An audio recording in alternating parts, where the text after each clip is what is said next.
আসসালামু আলাইকুম এভরিওয়ান, আশা করছি সবাই অনেক ভালো আছেন। যারা 2025 সালে ইউএসএতে অ্যাপ্লাই করবেন ফর আন্ডার গ্র্যাজুয়েট স্টাডিজ, তাদের জন্য আজকের এই ভিডিওটা অনেক বেশি ইম্পর্টেন্ট।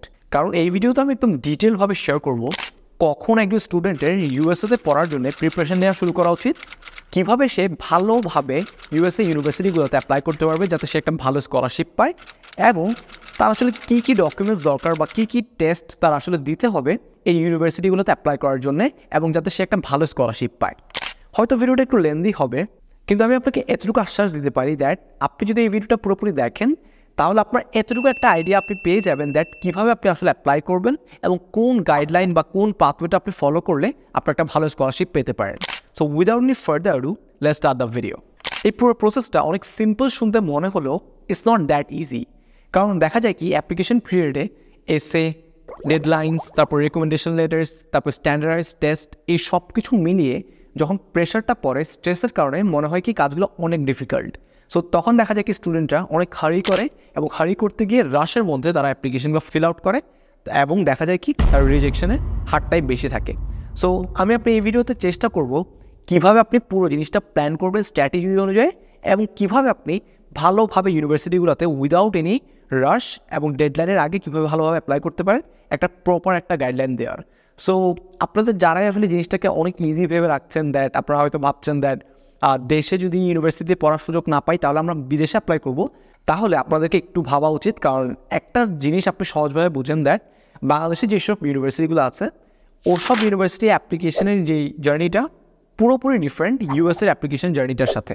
কারণ দেখা যাচ্ছে কি ইউএসের মধ্যে তারা কিন্তু হলিস্টিকভাবে পুরো অ্যাপ্লিকেশনটা দেখবে আপনি ক্লাস 9 থেকে এবং 12 পর্যন্ত আপনার লাইফে আপনি কী কী করছেন, আপনি কতগুলো ক্রেডিটস আছে বা আপনি কতগুলো অ্যাচিভমেন্টস আছে, এই সব কিছুই তারা হলিস্টিকভাবে দেখবে। এবং মোস্ট ইম্পর্ট্যান্ট জিনিস সেটা হচ্ছে আপনার এসে। সো এখানের মধ্যে একটা ব্যাপার আছে দ্যাট আসলে কীভাবে আপনি এসেগুলো লিখবেন, কীভাবে পুরো জিনিসটা প্ল্যান আউট করবেন। সো আপনারা যারাই আসলে ভাবছেন দ্যাট এই জার্নিটা হয়তো ইজি হবে, প্রথমে আমি আপনাদেরকে একটা রিয়ালিটি বলে রাখি দ্যাট এই জার্নিটা অতটা ইজি হবে না যদি আপনি একটা ভালো স্কলারশিপ পেতে চান বা যদি আপনি একটা টপ লেভেলের ইউনিভার্সিটি পড়াশোনা করতে চান। আপনার অ্যাপ্লিকেশন জার্নি স্টার্ট করার আগে আপনাকে যে জিনিসটা নিয়ে একটু রিসার্চ করতে হবে এবং যে জিনিসটা আপনাকে ডিসাইড করতে হবে খুব সময় নিয়ে, সেটা হচ্ছে আপনার মেজর। কারণ দেখা যাচ্ছে কি আপনি 4 বছর ধরে একটা বিষয়ে পড়াশোনা করবেন, কিন্তু at the end of the day যদি দেখা যায় কি আপনার সাবজেক্টটা তেমন একটা ভালো না, বা কিছু টেকনিক্যাল বিষয় যদি আপনি ওটার কারণে কোনো জব না পান, তখন কিন্তু আপনার জন্য জিনিসটা অনেক হ্যাসেল হতে পারে। সো আমি প্রথমে আপনাকে যেটা সাজেস্ট করবো দ্যাট আপনি যদি সায়েন্স ব্যাকগ্রাউন্ডের স্টুডেন্ট হয়ে থাকেন তাহলে always go for stem measures. এখন প্রশ্ন হতে পারে দ্যাট ভাই স্টেম মেজরটা আবার কি? স্টেম মেজর হচ্ছে মূলত science, technology, engineering and mathematics related যেসব মেজরগুলো আছে সবগুলোকেই সহজ করে বললে স্টেম মেজর বলা হয়। আর একটু যদি বলি, স্টেম মেজরগুলো মূলত যে কারণে আমি মূলত স্টেম মেজরগুলো নেওয়ার কথা বলছি সেটা হচ্ছে দ্যাট স্টেম মেজরগুলোতে আপনার analytical skills, problem solving skills and research skills develop করার অনেক অপরচুনিটি থাকে উইথ দ্য প্রফেসর্স। আচ্ছা, এখন যারা বিজনেস রিলেটেড মেজরে পড়াশোনা করতে চায় তারা হয়তো আমাকে প্রশ্ন করতে পারে, ভাইয়া তাহলে আমরা কী করব? সো আপনারা যেটা করতে পারেন সেটা হচ্ছে বিজনেস রিলেটেড কিন্তু অনেকগুলো স্টেম মেজর্স আছে। For example data analytics. তো এই মেজরটাতে কিন্তু আপনি যদি এটা চান, আপনি কিন্তু আপনার বিজনেসে বা যে কোনো একটা বিজনেস আপনি এটা কিন্তু রিলেট করতে পারবেন। সো এমন কোনো মেজর নেওয়ার ট্রাই করেন যেটা হচ্ছে স্টেম রিলেটেড বা স্টেম মেজর বলা হয়। কারণ এটা নিলে হবে কি, এটার অনেকগুলো অ্যাডভান্টেজ আছে, এবং এটার অ্যাডভান্টেজগুলো আপনি আসলে যখন আপনি 4 বছর ইউনিভার্সিটি শেষ করার পর জবের ক্ষেত্রে যাবেন তখন আপনি জিনিসটা রিয়েলাইজ করবেন, এবং আমি এটা নিয়ে একটা ডিটেলড ভিডিও বানাবো। বাট এখন পর্যন্ত আপনি এতটুকু জেনে রাখেন দ্যাট আমার একটা স্টেম মেজর নিয়ে পড়াশোনা করলে আমি জব মার্কেটে বা পরবর্তী 4 বছর পর অনেকগুলো ফ্যাসিলিটিস পাবো, যেটা হয়তো আপনার জন্য অনেক বেশি ভালো হবে। So there is that. তাই আমি সবাইকেই সাজেস্ট করবো দ্যাট যদি পসিবল হয় try go for stem major. But আপনি যদি বিজনেস রিলেটেড আপনাকে একান্তই যেতে হয় তাহলে ট্রাই করবেন একটা মাইনর নিয়ে, যেটা হচ্ছে স্টেম রিলেটেড মাইনর। ঠিক আছে? সো ওটাও আপনার কিন্তু অ্যাপ্লিকেবল হবে। এবং এইসব বিষয়গুলো নিয়ে আপনি কোনোভাবেই হারি করা যাবে না। এসব বিষয়গুলো আপনাকে ধীরে সুস্থে বসে ভালোভাবে রিসার্চ করে তারপরে আপনি আপনার মেজরটা ডিসাইড করবেন। কারণ এটা হচ্ছে আপনার পুরো অ্যাপ্লিকেশন জার্নির ফাউন্ডেশন। এবং আপনি পরবর্তী সময় যেসব কাজগুলো করবেন সেটা হতো আপনার এসে বা আপনার প্রোফাইল ফিল আউট করা, সবগুলো কাজ আপনার মেজরের সাথে রিলেটেড। সো আপনাকে অনেক বেশি কেয়ারফুল থাকতে হবে যখন আপনি আপনার মেজরটা ডিসাইড করবেন। আপনার অ্যাপ্লিকেশন জার্নির সেকেন্ড স্টেপটা হচ্ছে creating a balanced university list. এখন কীভাবে আসলে একটা ব্যালেন্সড ইউনিভার্সিটি লিস্ট করা যায় সেটা নিয়ে যদি একটু বলি, দেখেন যখনই আপনি ইউনিভার্সিটি শর্টলিস্ট করবেন তখন আপনাকে মাথায় রাখতে হবে দ্যাট ইউএসএতে কিন্তু বিভিন্ন স্কুলস আছে যেগুলো পার্টিকুলারলি বিজনেস স্কুল বা পার্টিকুলারলি ইঞ্জিনিয়ারিং কলেজ বলা হয়। সো যখন আপনি আপনার মেজর সিলেক্ট করে ফেলবেন তখন আপনি আসলে সার্চ করবেন দ্যাট আপনার মেজরটা কোন ইউনিভার্সিটিতে সবচেয়ে ভালো পড়ানো হয় বা সবচেয়ে ভালো পড়ানো হলে কোন ইউনিভার্সিটি অ্যাকচুয়ালি আপনার মেজরটার জন্য ফেমাস বা আপনার মেজরটার জন্য পপুলার। সো যখন আপনি এই জিনিসটা সার্চ করবেন তখন দেখবেন কি আপনি রিসার্চ করতে কি বিভিন্ন ধরনের ইউনিভার্সিটি পাবেন এবং আপনি একটা স্প্রেডশিট বানাবেন, ওই স্প্রেডশিটের মধ্যে সবগুলো ইউনিভার্সিটি আপনি শর্টলিস্ট করবেন যেটা আপনার মেজরের জন্য ভালো বা আপনার মেজর সেই ইউনিভার্সিটিতে খুব ভালো পড়ানো হয়। এবং তারপর আসলে ব্যাপারটা আসে যে কীভাবে আসলে একটা ব্যালেন্সড ওয়েতে শর্টলিস্ট করা যায় ইউনিভার্সিটিগুলো, কারণ আপনি তো 100টা ইউনিভার্সিটি অ্যাপ্লাই করবেন না অবশ্যই। সো এখন আপনি একটা ব্যালেন্স শর্টলিস্ট বলতে আসলে যেটা বুঝেন সেটা হচ্ছে মূলত দেয়ার আর 3 ক্যাটাগরিজ অফ স্কুলস বা 3 categories of universities in the US. সেটা হচ্ছে মূলত প্রথমে হচ্ছে আপনার রিচ স্কুলস, সেকেন্ড হচ্ছে আপনার টার্গেট স্কুলস, থার্ড হচ্ছে আপনার সেফটি স্কুলস। এবং প্রশ্ন হচ্ছে যে কীভাবে আসলে ভাই আমি ডিসাইড করবো যে কোন ইউনিভার্সিটিগুলো রিচ ইউনিভার্সিটি বা কোন ইউনিভার্সিটিগুলো টার্গেট ইউনিভার্সিটি বা কোন ইউনিভার্সিটিগুলো সেফটি ইউনিভার্সিটি। এটার জন্য একটা ইজি ওয়ে হচ্ছে যেটা আমি ফলো করেছিলাম, সেটা হচ্ছে রিচ ইউনিভার্সিটিগুলো হচ্ছে মূলত যেসব ইউনিভার্সিটিগুলো যেগুলোর মধ্যে ক্রাইটেরিয়াগুলো অনেক বেশি হাই থাকে, ঠিক আছে। ফর এক্সাম্পল তারা অ্যাসিটির মধ্যে দের সাম স্পেসিফিক ইউনিভার্সিটি যেগুলো অ্যাসিটির মধ্যে 1500-এর উপরে যায় বা 1550-র উপরে যায়, ঠিক আছে। ফর এক্সাম্পল হার্ভার্ডের মধ্যে কিন্তু আপনার অ্যাসিটির একটা স্পেসিফিক লিমিট আছে, ঠিক আছে। সো এবং রিকোয়ারমেন্টগুলোও কিন্তু অনেক বেশি হাই। সো যখন একটা স্টুডেন্টের হাই প্রোফাইল থাকে তখন আসলে সে হার্ভার্ড অ্যাপ্লাই করে, দেখা যায় কি তার একসেপ্ট হওয়ার চান্সটা অনেক বেশি থাকে। কিন্তু ব্যাপারটা এমন না যে সবসময় আসলে হাই প্রোফাইল স্টুডেন্টগুলো আসলে হার্ভার্ডে চান্স পায়, এটা আসলে অনেক বেশি লাখের উপর ডিপেন্ড করে এবং তারা আসলে যেহেতু হলিস্টিকভাবে পুরো আপনার প্রোফাইলটা দেখে, তো দের আর সাম সার্টেন থিংস যেগুলো আসলে তারা দেখার চেষ্টা করে। সো আপনি আসলে কখনোই বলতে পারবেন না দ্যাট আপনার প্রোফাইল যদি খুব ভালো থাকে বা খুব খারাপ থাকে আপনি হার্ভার্ডে চান্স পাবেন না কিনা। So there is that. So এটা হচ্ছে মূলত আপনার রিচ ইউনিভার্সিটি যেগুলোতে আপনার রিকোয়ারমেন্টগুলো অনেক বেশি হাই বা টপ লেভেলের রিকোয়ারমেন্ট থাকে, ঠিক আছে গেল। তারপর আসা হচ্ছে টার্গেট ইউনিভার্সিটি। টার্গেট ইউনিভার্সিটিগুলো হচ্ছে মূলত যেখানে আপনার ক্রাইটেরিয়াগুলো নট দ্যাট ইজি বা নট দ্যাট টাফ, ঠিক আছে, যেখানে আপনার চান্স পাওয়ার প্রবাবিলিটি 50-50, ঠিক আছে, এটা বলতে পারেন আপনি। সেফটি ইউনিভার্সিটিগুলোতে অ্যাপ্লাই করার কারণটাই হচ্ছে মূলত আপনার যদি রিচ বা টার্গেট ইউনিভার্সিটিতে চান্স না হয় তাহলে আপনার একটা কনক্রিট একটা সলিউশন থাকছে যে আপনি সেফটি ইউনিভার্সিটিগুলোতে যেতে পারবেন। So there is that. So এখন প্রশ্ন হচ্ছে ভাই আসলে কয়টা করে সেফটি, রিচ বা টার্গেট ইউনিভার্সিটি রাখবো আমার লিস্টের মধ্যে।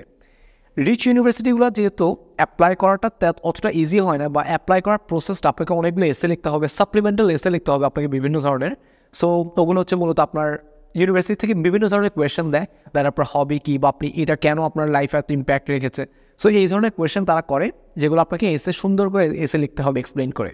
সো যেহেতু রিচ ইউনিভার্সিটির এসেগুলো বা প্রোফাইল অ্যাপ্লিকেশনটা মূলত একটু হেক্টিক হয়, আমি সাজেস্ট করবো 4 থেকে 5টা রিচ ইউনিভার্সিটি রাখবেন আপনার লিস্টে, তারপর 6 থেকে 7টা টার্গেট ইউনিভার্সিটি রাখবেন এবং অ্যাট দি এন্ড 10টা আপনি সেফটি ইউনিভার্সিটি আপনার লিস্টে রাখতে পারেন। এই ধরনের ইউনিভার্সিটিগুলোতে অ্যাপ্লাই করার কারণ হচ্ছে আপনি যদি রিচ বা টার্গেট ইউনিভার্সিটিতে আপনার সুযোগ না হয় তাহলে আপনি আপনার সেফটি ইউনিভার্সিটি যেতে পারছেন, কারণ সেফটি ইউনিভার্সিটিতে আপনি অলরেডি জানেন দ্যাট ওখানে আপনার অ্যাকসেপ্ট হওয়ার চান্স অনেক বেশি। এইসব ব্যাপারগুলো মাথায় রেখে অবশ্যই আপনাকে একটা ইউনিভার্সিটি শর্টলিস্ট প্রিপেয়ার করা উচিত এবং তারপরে আপনাকে আসলে মূলত অ্যাপ্লাই করা শুরু করা উচিত। আপনার অ্যাপ্লিকেশন জার্নি থার্ড অ্যান্ড অনেক ইম্পর্টেন্ট একটা স্টেপ হচ্ছে অ্যাসিটি এক্সামটা দিয়ে ফেলা। এখন এখানে অনেক একটা কনফিউশন ক্রিয়েট হয় যে ভাই আসলে আমি অ্যাসিটি এক্সাম দেবো নাকি IELTS এক্সাম দেবো। সো আমি যদি আমার থেকে যদি পার্সোনালি সাজেশন নেন তাহলে আমি অবশ্যই সাজেস্ট করবো গো ফর অ্যাসিটি, কারণ দেখা যাচ্ছে কি IELTS হচ্ছে আপনার শুধুমাত্র একটা ইংলিশ প্রফিসিয়েন্সি এক্সাম যেটা প্রুফ করে যে আপনি ভালোভাবে ইংলিশে কমিউনিকেট করতে পারেন, এটা কিন্তু আর অন্য কোনো কিছু প্রুফ করে না। কিন্তু অ্যাসিটি এক্সামটা কিন্তু আপনাকে স্কলারশিপের জন্য হেল্প করবে, প্লাস আপনার ইংলিশ প্রফিসিয়েন্সিও আপনাকে অ্যাভেল করে দিচ্ছে। কারণ অ্যাসিটির মধ্যে কিন্তু 2টা পার্ট আছে, একটা পার্ট হচ্ছে ইংলিশ যেখানে 800 মার্কের আপনাকে একটা এক্সাম দিতে হবে এবং আরেকটা পার্ট হচ্ছে ম্যাথ যেখানে আপনাকে সিমিলারলি 800 মার্কসের একটা এক্সাম দিতে হবে। সো 800 মার্কস শুনে ভয় পাওয়ার কোনো দরকার নেই, কারণ এক্সামগুলো খুবই ছোট, বাট আপনাকে কিন্তু এক্সামের ক্ষেত্রে একটা জিনিস মাথায় রাখতে হবে, সেটা হচ্ছে টাইম ম্যানেজমেন্ট। আপনি যদি টাইম ম্যানেজমেন্টে ভালো হয়ে থাকেন তাহলে অ্যাসিটি এক্সামে একটা ভালো স্কোর আনা আপনার জন্য অনেক বেশি ইজি হয়ে যাবে। অ্যান্ড তাছাড়াও আরেকটা জিনিস যেটা অনেক বেশি ম্যাটার করে সেটা হচ্ছে দ্যাট আপনি মক এক্সামগুলো আসলে কীভাবে দিচ্ছেন। সো মক এক্সামের জন্য আপনি আসলে যেভাবে প্রিপারেশন নিতে পারেন সেটা হচ্ছে খান একাডেমি। সো খান একাডেমিতে যখন আপনি যাবেন ওখানে কিন্তু অ্যাসিটির জন্য যেসব রিসোর্স দরকার সবগুলো রিসোর্স আপনি খান একাডেমিতে ফ্রিতে পেয়ে যাবেন। অ্যান্ড খান একাডেমি হচ্ছে একটা রিলায়েবল অ্যাসিটি রিসোর্স বলে আমি মনে করি, যেখান থেকে আমি আসলে প্রিপারেশন নিয়েছিলাম। সো আপনারা চাইলে ওখান থেকে আপনার অ্যাসিটি প্রিপারেশনটা ভালোভাবে নিতে পারেন। অ্যান্ড আমি একটা জিনিস সাজেস্ট করবো, সেটা হচ্ছে যখনই আপনি মক এক্সামগুলো দিবেন, ঠিক মক এক্সামটা দেওয়ার পর আপনি ফাইন্ড আউট করবেন কোথায় আপনি আসলে মিস্টেকসগুলো করেছেন, তারপর আপনি আসলে অ্যানালাইসিসটা করবেন। আমি একটা জিনিস হাইলি সাজেস্ট করবো, সেটা হচ্ছে ভালোভাবে মক এক্সামগুলো দিবেন এবং মক এক্সামগুলো দেওয়ার পর ওটাকে অ্যানালাইসিস করবেন যে কোথায় আপনি আসলে মিস্টেকসগুলো করেছেন। অ্যান্ড যখনই আপনি এটা করবেন তখন দেখা যাবে কি আপনার পরবর্তী এক্সামে আরেকটু বেটার স্কোর আসবে। অ্যান্ড 5টার মতো আপনি মক এক্সাম দিতে পারবেন। সো এই মক এক্সামগুলো যখনই আপনি দিবেন চেষ্টা করবেন হাইলি এফেক্টিভ ওয়েতে দেওয়ার। এবং পরবর্তী সময়ে যখন আপনি একটা মক এক্সাম দিবেন, মক এক্সাম দেওয়ার পর আপনার ভুলগুলো আপনি বের করবেন। ভুলগুলো বের করার পর আপনি ওই জিনিসগুলো আরও প্র্যাকটিস করবেন। এইসব বিষয়গুলো মূলত আপনি খান একাডেমিতে গেলে আপনি খুব ইজিলি ব্যাপারটা ফাইন্ড আউট করতে পারবেন। অ্যাসিড এক্সাম বছরে 5বারের মতো হয়, March, May, August, October and December. হয়তো আপনারা কলেজ বোর্ড এই ওয়েবসাইটটাতে আপনি যখন যাবেন তখন আপনি আসলে রেজিস্ট্রেশনটা করতে পারবেন। আপনার আমি যতটুকু জানা মতো আপনার ঢাকা, চিটাগং এবং রাজশাহী এই জায়গাগুলোতে মূলত হয়তো অ্যাসিডির সেন্টার আছে, বা আপনি ওখানে গেলে আপনি আসলে ফাইন্ড আউট করতে পারবেন।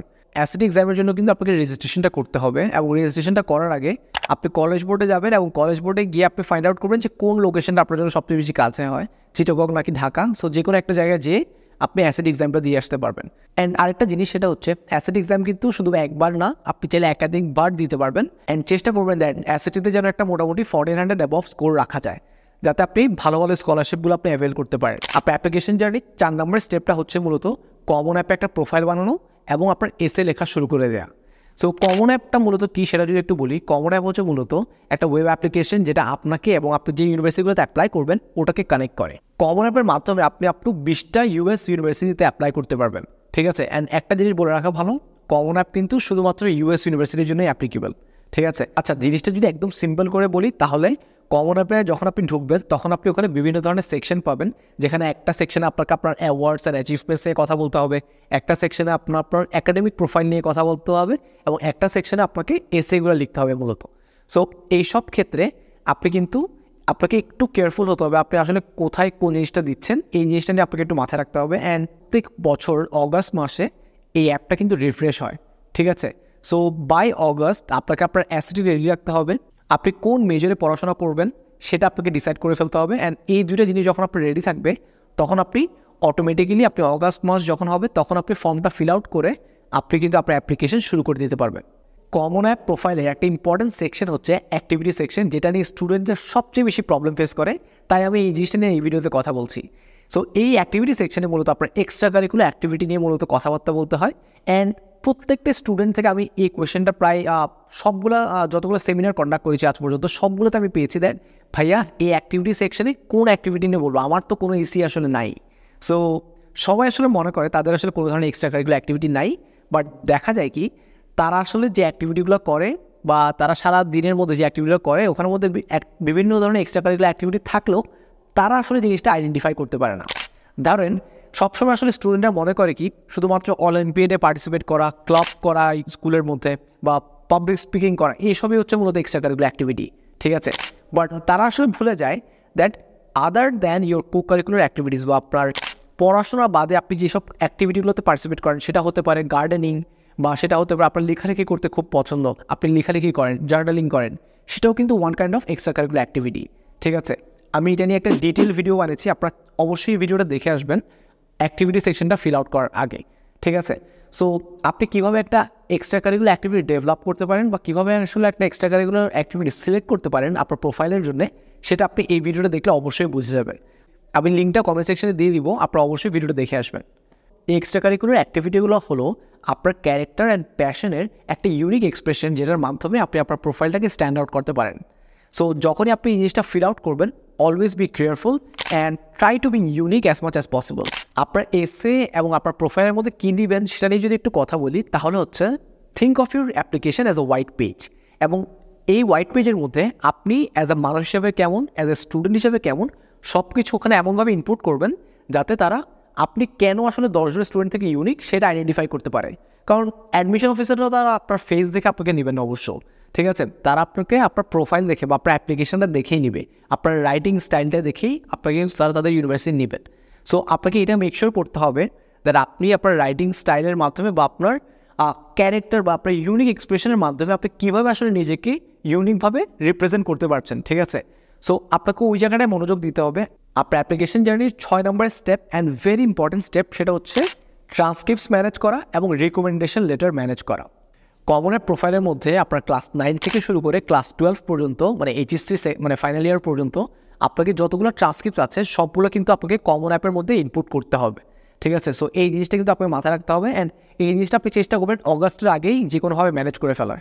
ঠিক আছে, এবং সেকেন্ডলি হচ্ছে আপনার মূলত রেকমেন্ডেশন লেটার। স্টুডেন্টরা যেটা করে দেখা যায় কি, স্টুডেন্টরা সবসময় এমন কারো থেকে রেকমেন্ডেশন লেটার নেয় যে তারা আসলে তাকে চিনেই না বা তারা জানেই না।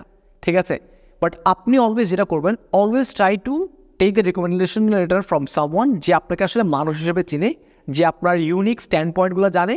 বা আপনি এটাও করতে পারেন যে আপনি যেসব পয়েন্টগুলো আপনি আসলে চাচ্ছেন আপনার রেকমেন্ডেশন লেটারে থাকুক, সেটা আপনার যে রিকমেন্ডেশন লেটারে লিখবে, যে আপনার টিচার হতে পারে বা আপনার মেন্টার হতে পারে, আপনি তাকে আসলে ওই পয়েন্টগুলো আপনি আগের থেকে লিখে দিয়ে দিবেন এবং তাকে বলবেন যাতে সে মেক শিওর করে ওই পয়েন্টগুলো যাতে রেকমেন্ডেশন লেটারে ভালোভাবে লেখা হয়।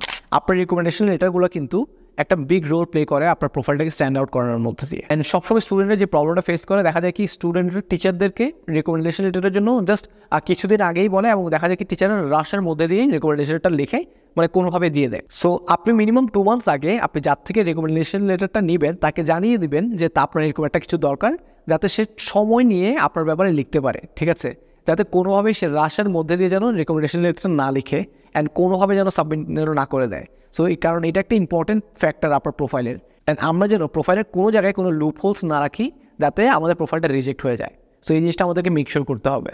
Last but not the least, সেটা হচ্ছে স্টার্ট আর্লি। সো এটার ক্ষেত্রে আমি যেটা বলবো দ্যাট আপনি যদি এখন গ্রেড 11-এ হয়ে থাকেন, এটা হচ্ছে এএস লেভেল কিংবা এইচএসসি ফার্স্ট ইয়ারে হয়ে থাকেন, তাহলে আপনাকে প্রিপারেশন এখন থেকেই শুরু করে দিতে হবে যদি আপনি ইউএসএতে অ্যাপ্লাই করার আপনার চিন্তা ভাবনা থাকে। আপনি এমন না যে আপনি গ্রেড 12-এ উঠলেন তারপর আপনি অ্যাসেটে দিবেন, এই জিনিসগুলো কিন্তু অনেক লেন্দি হয়ে যায় তখন। এবং দেখা যায় কি স্টুডেন্টের এটার ক্ষেত্রে একটা গ্যাপ ইয়ার তাদেরকে নিতে হয়। আমি বলছি না গ্যাপ ইয়ার নেওয়া খারাপ, কিন্তু এই গ্যাপ ইয়ারটাকে ভালোভাবে ইউটিলাইজ করাটা কিন্তু আপনার দায়িত্ব। সো যখন আপনি গ্যাপ ইয়ার নেবেন তখন আপনি চেষ্টা করবেন এই গ্যাপ ইয়ারটার মধ্যে কোনো একটা স্কিল ডেভেলপ করার যেন প্ল্যান আপনার থাকে এবং পাশাপাশি আপনি যেন সেটা আপনার প্রোফাইলের মধ্যে যাতে আপনি ইনক্লুড করতে পারেন। ঠিক আছে, কারণ আপনি যখনই গ্যাপ ইয়ার নেবেন তখন কিন্তু আপনাকে আবার একটা গ্যাপ ইয়ারের জন্য কিন্তু একটা আলাদা একটা এসে লিখতে হবে। ঠিক আছে, সো এইটা আপনাকে মাথায় রাখতে হবে। So that was it for this video and আমি আশা করছি দ্যাট এই ভিডিওটার মাধ্যমে আপনি একটা প্রপার গাইডলাইন পেয়ে গেছেন যে কীভাবে আসলে আপনার যে ইউএসএতে অ্যাপ্লাই করার যে জার্নিটা সেটা আপনি কীভাবে আসলে স্ট্র্যাটেজি অনুযায়ী প্ল্যান আউট করবেন। অ্যান্ড অ্যাপার্ট ফ্রম দ্যাট আমি যতগুলো রিসোর্সের কথা বলেছি, কমন অ্যাপ, তারপর আপনার কলেজ বোর্ড অ্যান্ড খান একাডেমির যে অ্যাসিটি রিসোর্সগুলো সবগুলো আমি কমেন্ট সেকশনে দিয়ে দিব। অ্যান্ড সামিং ভাইয়ের একটা ভিডিও আছে যে কীভাবে আপনি আসলে প্রপারলি কমন অ্যাপটা পুরোপুরি ফিল আউট করবেন, ওটাও আমি মূলত কমেন্ট সেকশনে দিয়ে দিব, আপনি ওখান থেকে দেখে নিতে পারেন। So that was it for the video. দেখাবো অন্য কোনো ভিডিওতে, কথা হবে অন্য কোনো বিষয়ে। আসসালামু আলাইকুম।